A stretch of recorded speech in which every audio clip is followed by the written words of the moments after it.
Y esa independencia es una buena noticia, doctor, porque de alguna manera se temía que el Tribunal Constitucional pudiera ser un ente politizado, como ha ocurrido en otros periodos, y eso a la larga ha provocado que algunos de sus fallos sean cuestionados y muy debatidos en el Congreso. Felizmente, en este caso, no hay ninguna ligación política con ningún partido, con ninguna bancada. Efectivamente, ninguna. Y en el supuesto que alguno de los magistrados pueda haber tenido una afiliación política, como de hecho ha ocurrido con muchos magistrados, el expresidente del Tribunal Constitucional, el doctor Javier Alba Orlandini, no lo descalifica tampoco, ¿no? En la magistratura, sobre todo constitucional, existe una teoría que cada día cobra mayor valor, que es el deber de la ingratitud. Es decir, no nos debemos a los partidos políticos que intervienen en el Congreso, que eligen a los magistrados, sino a la causa de la Constitución. Pero ustedes, todos independientes o presentados por algún partido, han armado un tole-tole con el tema de esta decisión del Tribunal Constitucional respecto a nivelar los sueldos de los magistrados del Poder Judicial. ¿Cómo pudieron emitir un fallo que es inaplicable según el Gobierno Central y el Ejecutivo?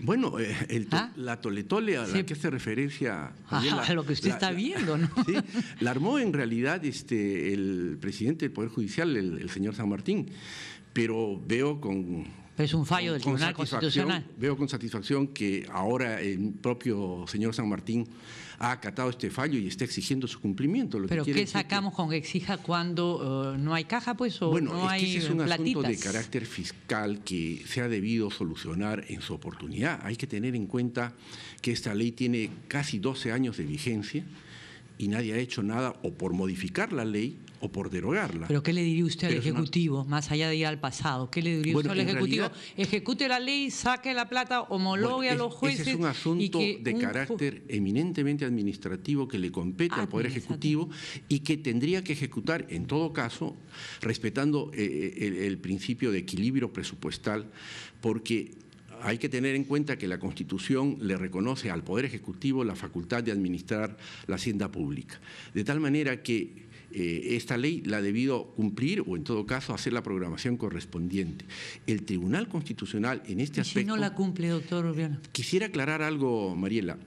Hay que tener en cuenta que el Tribunal Constitucional ha dictado una sentencia en un proceso de cumplimiento que se tramitó ante el Poder Judicial y donde es el propio Poder Judicial el que declaró fundada esta demanda. El Tribunal Constitucional lo único que ha hecho… ¿Pero qué pasa si no la cumple? ¿El Tribunal Constitucional le va a jalar las orejas al Ejecutivo? Un poco difícil. Si el Poder Ejecutivo no cumple una sentencia del Tribunal Constitucional, existen los mecanismos adecuados para establecer las responsabilidades. Pero me parece que en este caso el Poder Judicial, al exigir el cumplimiento de la sentencia del Tribunal Constitucional, lo único que está haciendo es que se reconozca el ordenamiento jurídico ya establecido. De tal manera que el Poder Ejecutivo, como tiene el manejo de la hacienda pública, tendrá que ver la oportunidad, la forma y los plazos para cumplir, no solo con la sentencia del Tribunal Constitucional, sino con la ley que tiene una vigencia de hace casi 12 años. Bueno, otra papa caliente con la que seguramente se va a encontrar es el tema de los fonavistas. Hace solamente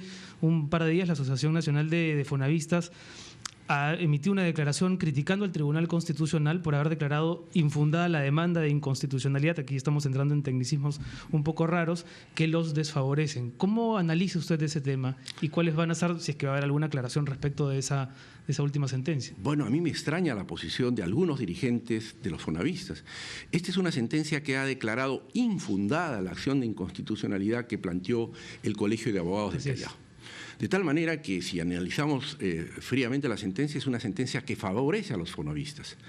Probablemente algunos dirigentes de los fonavistas se encuentran incómodos con una parte de la sentencia que interpreta la ley aprobada en referéndum, en la que el tribunal se pronuncia respecto a la devolución de los aportes que en su oportunidad hicieron el Estado, y los empleadores y las empresas constructoras, que no son aportes individuales de los fonavistas, sino aportes de los empleadores. ¿Y cómo así los favorecería? Me interesaba la lectura que usted le estaba dando a… Es que lo que ha ordenado el tribunal es que estos aportes no se devuelvan individualmente, solamente esos aportes, sino que formen parte de que se reconstituya el fondo, a fin de que con cargo a ese fondo se pueda satisfacer las necesidades de vivienda de los fonavistas.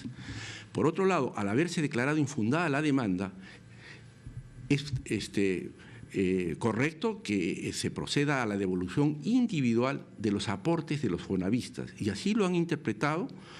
Así está establecida una sentencia, quienes leen esta sentencia detenidamente. De tal manera que vamos a hacer un programa especial con el encargado de esta viabilización del Fonavi para que los oyentes y los fonavistas puedan llamar. Pero hay un tema que es importante y que les corresponde a ustedes directamente, que es el tema de interpretación de la Constitución, el caso de la probable reelección de la primera dama de la Nación, Nadine Heredia. Siempre la Constitución va por encima de la ley, eso es una cosa que nos lo repiten desde que tenemos uso de razón.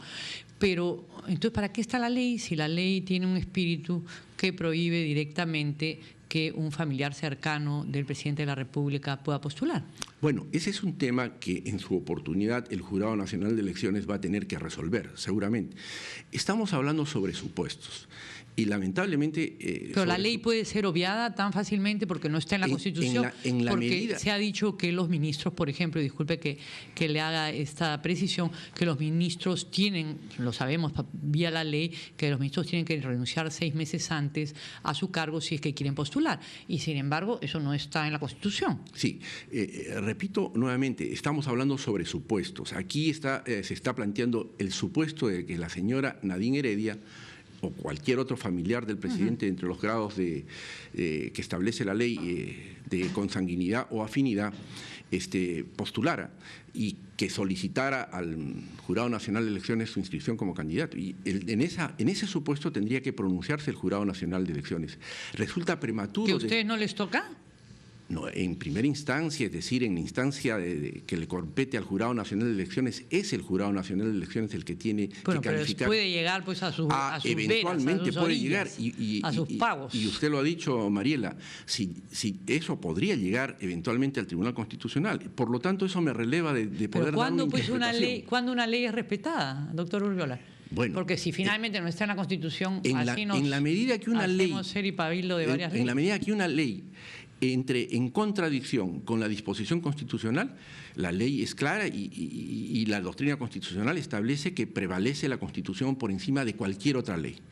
Lo que ocurre aquí es que la Constitución de 1979 sí contenía una disposición en este mismo sentido sobre este mismo caso.